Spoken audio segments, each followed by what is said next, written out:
Hola, ¿qué tal amigos? Bienvenidos a un nuevo video de su canal favorito que tanto les agrada, que tanto les gusta con ese toque tan mexicano. Y bueno, el día de hoy les traigo otra video reacción que se llama El Exorcista, cómo se hizo la película más aterradora de todo el mundo. Vamos a verlo, suscríbete para más video reacciones. Yo quise reaccionar a esto porque El Exorcista es una de las películas que más me encanta, así que vamos a verlo. Suscríbete para más video reacciones. Comencemos.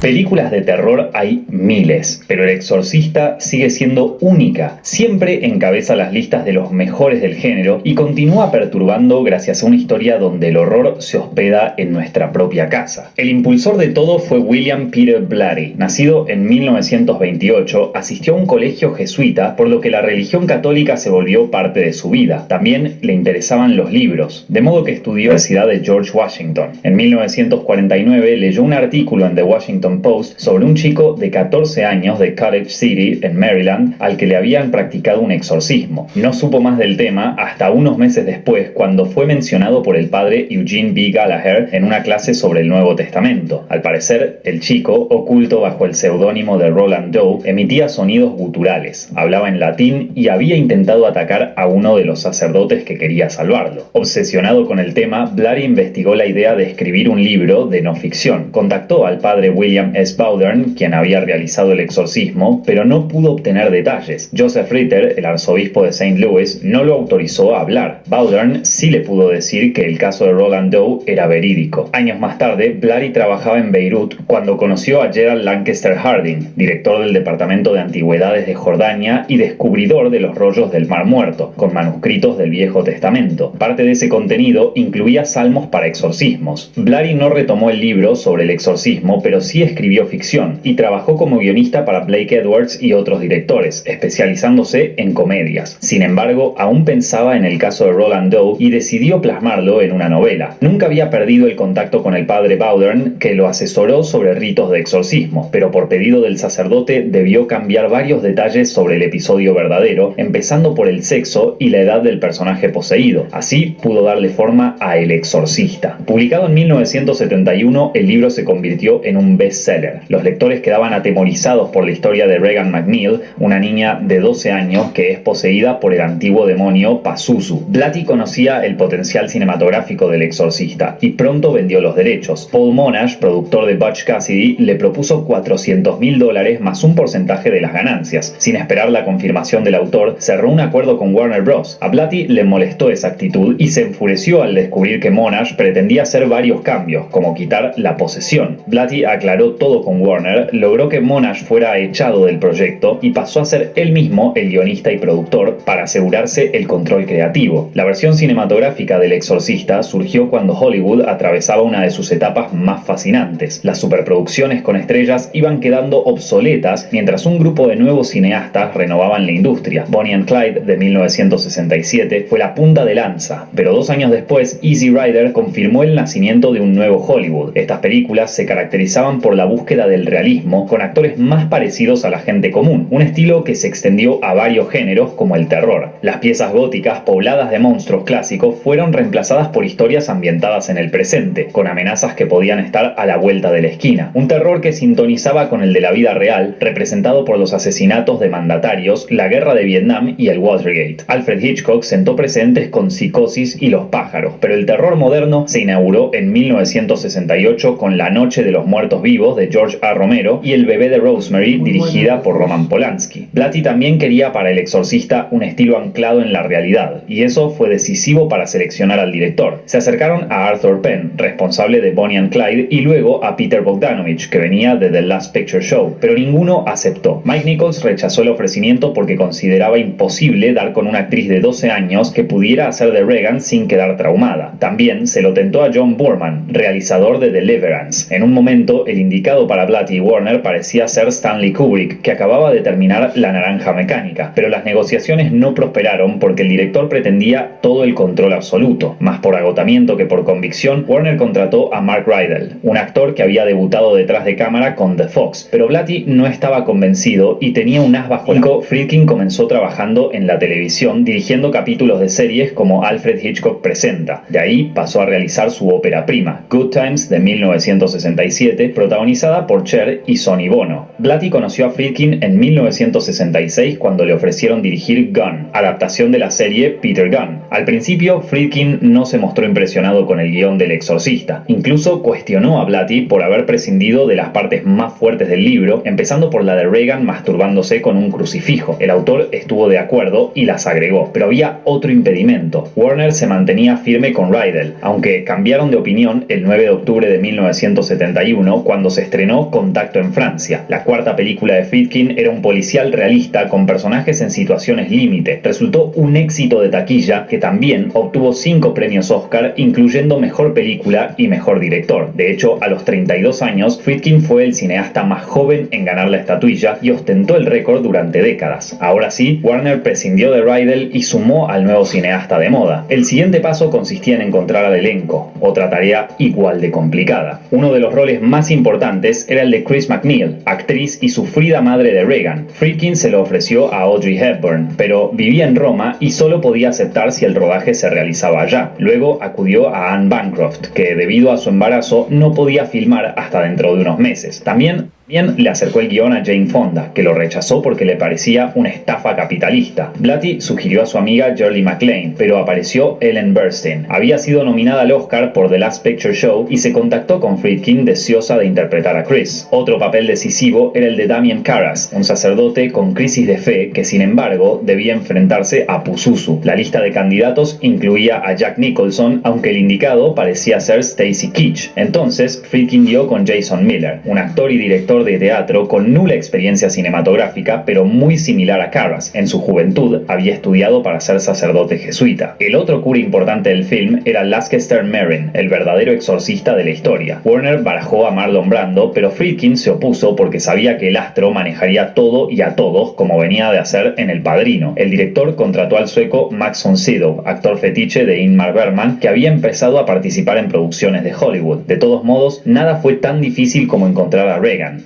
Friedkin hizo castings para 500 chicas durante 4 meses. También se fijó en actrices juveniles del momento, pero le parecían caras muy conocidas. Otro impedimento era el rechazo de los padres a que las hijas interpretaran un papel tan siniestro. Cuando parecía no haber suerte, surgió Linda Blair, de 13 años. Solo había aparecido en un programa de televisión y en 2 películas, por lo que todavía no era famosa, pero sobre todo tenía la espontaneidad que Friedkin buscaba. En cuanto al equipo técnico, el director y Blatty conformaron un equipo de primer nivel. Uno de los profesionales más decisivos era el especialista en efectos especiales de maquillaje Dick Smith. Su trabajo principal fue hacer creíble la posesión de Reagan. Además del aspecto desagradable de la niña, construyó un prototipo capaz de girar la cabeza y también el ya famoso vómito verde, hecho con una mezcla de sopa de guisantes y colorante. Y como si esto no tuviera suficientes retos, Smith también debió transformar a von Sydow, de 44 años, en un anciano. El rodaje del Exorcista comenzó el 14 de agosto de 1972 en localizaciones de Georgetown y algunas de Nueva York e Irak. Un rodaje que, acorde a la trama, fue infernal. Las situaciones que originaron la denominada maldición del exorcista ameritarían otro episodio, pero vale detenerse en las más escalofriantes. Algunas tuvieron que ver con accidentes. El set de la casa de Georgetown se incendió de tal manera que el equipo necesitó 6 semanas para reconstruirlo. Al parecer, el sistema de extinguidores de fuego no había funcionado, pero al poco tiempo inundó la habitación de Reagan. Eso demandó otras 2 semanas de reconstrucción. En paralelo, un carpintero se cortó un pulgar y un iluminador perdió el dedo de un pie. Sin embargo, otros episodios fueron más nefastos. El hermano de von Sydow murió el día en que el actor llegó a Nueva York para rodar sus escenas. Por su parte, Jack McGoran murió de gripe a los pocos días de completar sus escenas. Un destino similar tuvo Vasiliki Maliaros, que interpretó a la madre de Karras. Pero más allá de aquellos sucesos, el rodaje del Exorcista fue volátil y demandante. Para conseguir una película estremecedora y realista, Friedkin aplicó los métodos más inusuales, incluso peligrosos. Llevaba una pistola con balas de salva y la disparaba de golpe para generar una atmósfera de tensión. Sobre todo, disparaba cerca de Miller cuando tocaba rodar las escenas más espeluznantes. Peor aún la pasó Burstyn. Filmando uno de los ataques en la habitación de Reagan, debía caer hacia atrás. Por orden del director, el técnico a cargo del arnés que empujaba a la actriz tiró muy fuerte y le golpeó la columna. Pese a todo, Burstyn pudo seguir trabajando. Friedkin también hizo refrigerar remodelar el set del dormitorio para la secuencia de exorcismo. Así, el vapor en la respiración de los actores era auténtico, pero como consecuencia, Linda Blair casi se congela, y el mayor desafío para la joven actriz fue filmar la escena de la masturbación con el crucifijo. Según la leyenda, el director y ella habían hablado al respecto en uno de los castings definitorios, y sin embargo, la actriz recordó mucho después que esa escena no estaba en el guión, lo que generó polémicas y discusiones. Al final, Friedkin consiguió rodarla y, como bien sabía, el resultado quedó choqueante. Tanto los accidentes como los métodos de Friedkin pusieron nerviosos a los ejecutivos de Warner. El presupuesto original de $4 millones se había disparado a 12 millones. Como si fuera poco, las jornadas de rodaje pasaron de 105 a más de 200. El director sabía que era visto de reojo y por eso contaba con...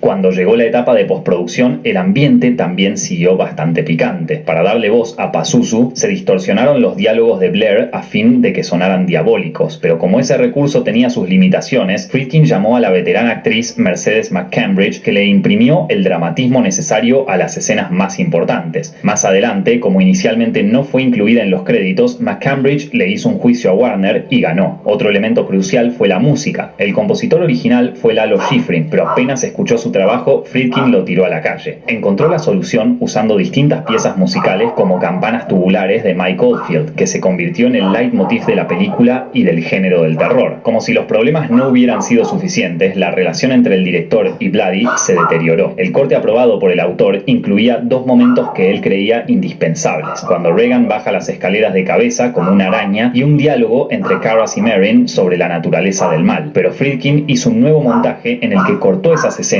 y otras más. Blatty se enfureció y el director, sin pestañear, hizo que le negaran la entrada al estudio. El Exorcista no tuvo funciones de prueba y se estrenó el 26 de diciembre de 1973. Ninguno de los involucrados imaginó que sería un suceso comercial. Las colas eran interminables en todos los cines y surgieron mitos como los de los espectadores con ataques de nervios y butacas enchastradas de vómito. Con o sin exageraciones, terminaría recaudando más de $232 millones. La película también sobresalió en la temporada de premios. Consiguió 10 nominaciones al Oscar, incluyendo Mejor Película, un hecho inaudito para una película de terror. Ganó 2 estatuillas, Mejor Guión Adaptado para Blatty y Mejor Sonido. Ante semejante éxito, Warner produjo una secuela, El Exorcista 2, El Hereje. Ni Blatty ni Friedkin se involucraron en el proyecto, que fue dirigido por John Boorman, uno de los candidatos para la primera parte. Sí volvieron Blair y von Sydow, sin embargo, tuvo críticas devastadoras y apenas recuperó la inversión. En 1990, Blatty dirigió El Exorcista 3, que en realidad es una adaptación de su novela Legión. Se trataba de un thriller sobrenatural que recupera al padre Karras y que finalmente se volvió de culto. Menos suerte tuvo la cuarta parte, que fue filmada 2 veces. Paul Schrader rodó una versión sobria al estilo de la original, contando el primer exorcismo realizado por Merrin, pero a los productores no les gustó y contrataron a Rennie Harlin para hacer una versión con más muertes y espectacularidad. Pero en todo ese tiempo, la película del 73 había adquirido estatus de clásico indiscutido, que influyó en el género de terror y dio pie a copias y parodias. Una de esas comedias fue Repossessed, donde Linda Blair era poseída de nuevo y terminaba siendo exorcizada por Leslie Nielsen. En 2000, El Exorcista regresó a los cines, pero remasterizada y con escenas adicionales que quería Blatty. Una nueva generación descubrió una obra maestra y los más veteranos comprobaron que su potencia seguía intacta. El Exorcista partió de un hecho real, surgió en formato literario y gracias a un equipo artístico tan talentoso como intenso, hoy continúa siendo una piedra fundamental del cine de terror y del cine a secas, y la prueba de que el mal puede instalarse en cualquier lado, incluso en la habitación de nuestros hijos. Bueno amigos, muy bueno este video, la verdad me encantó volver a saber esto que ya sabía del Exorcista, muy buena película. En la descripción te estaré dejando el canal original para que vayas y te suscribas, y también este canal suscríbete, le traemos videos todos los viernes. Adiós, yo soy Six Gumer, dulces pesadillas.